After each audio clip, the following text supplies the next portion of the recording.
এবং আমরাও চাই সাধারণ জনগণ, কারণ শেখ হাসিনা ইসলাম ধর্মীয় বিরোধী সরকার ছিল।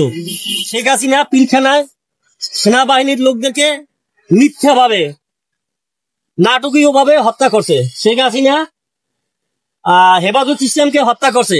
শেখ হাসিনা এই যুদ্ধ অপরাধীর নামে সে সাধারণ মানুষের হত্যা করছে, যেটা আইনের মাধ্যমে ওটা প্রমাণ হয় না যে কোন যুদ্ধ অপরাধী আন্তর্জাতিক ট্রাইব্যুনালে প্রমাণ হয় না, এমন কোন সাক্ষী বলে নাই যে হ্যাঁ আমি দেখছি যে এই যে সমস্ত রাজাকার নামে যাগো ফাঁসি দিছে যে হ্যাঁ এরা এই ঘটনা করছে, এরকম কেউ বলে নাই। এই আন্তর্জাতিক ট্রাইব্যুনালে এরকমের কোন সাক্ষী বলে নাই, ঠিক আছে। যার জন্য শেখ হাসিনা এই যে ছাত্র আন্দোলন, ছাত্ররা এই বাংলাদেশের নাগরিক, ছাত্ররা এই দেশের ভবিষ্যৎ, ছাত্ররা এমপি হবে, মন্ত্রী হবে, মিনিস্টার হবে, ছাত্ররা এই দেশের অরিজিনালে তারাই হইলে সৈনিক। এই ছাত্র কোঠার নামে ছাত্র কোঠা যে দাবিটা ছিল কেন শেখ হাসিনা পূরণ করে নাই?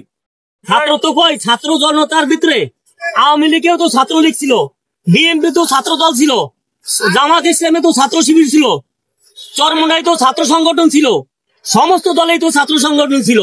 তাইলে এখানে তাদের আন্দোলন তো সঠিক আন্দোলন ছিল। সে এই আন্দোলন নামে সে মানুষ এই ছাত্র হত্যা করিয়া এই যে কাজ করছে, শেখ হাসিনার ফাঁসি হওয়া উচিত। একটা মামলায় ওর 5 বার করে শেখ হাসিনার ফাঁসি হওয়া উচিত।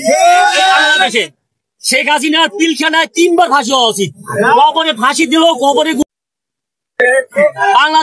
বাংলাদেশের ইতিহাসে শেখ হাসিনা যে দুর্ঘটনা করে গেছে, হেফাজত ইসলামের জন্য ধর্মীয় যত ছাত্র জনতা মারা গেছে, আমার চোখের সামনে বাইতুল মোকাররমের সামনে 16 বছরের একটা ছেলে ছাত্র, উনি ছিল ছাত্র কোরআনে হাফেজ, ওর গুলি মাথায় লাগিয়ে এই পাশ দিয়ে লাগিয়ে এই পাশ দিয়ে ভাড়াই গেছে। মুরগি জবাই করলে যে সাইডা দিয়ে ছটপট করছে, ওই ছাত্র ছেলেটা ওই কাজে ছটপট করে মারা গেছে। এই যে ছাত্রগুলি মারা গেল, এই যে ছাত্রগুলি মারলো, তাদের কি অপরাধ ছিল? ওই ছাত্র কোরআনে হাফেজ ছেলেটা এরকমের তো হইতে পারতো, সে বিদেশে যাই একটা ডিগ্রি নিয়ে আসতে পারতো, বাংলাদেশে সে একটা ইসলামের গৌরব হইতে পারতো। তাইলে যার জন্য এই হেফাজত ইসলাম পিলখানার ঘটনা, ছাত্র আন্দোলন, এই যুদ্ধ অপরাধীর নামে মিথ্যা মামলা হামলা করিয়া যে সমস্ত মানুষ শুধু এটাই শেষ করে নাই, সে বিএনপি জামাত এই শেখ হাসিনা চিরুনি অভিযান দিয়েছে, এই শেখ হাসিনা হারাসি অভিযান দিয়েছে, দিয়ে তারপর এই মানুষকে এরকমের অন্যায় অত্যাচার ভাবে সে মারছে। শেখ হাসিনার ফাঁসি হওয়া উচিত, সারা বাংলাদেশের মানুষ ফাঁসি চায়।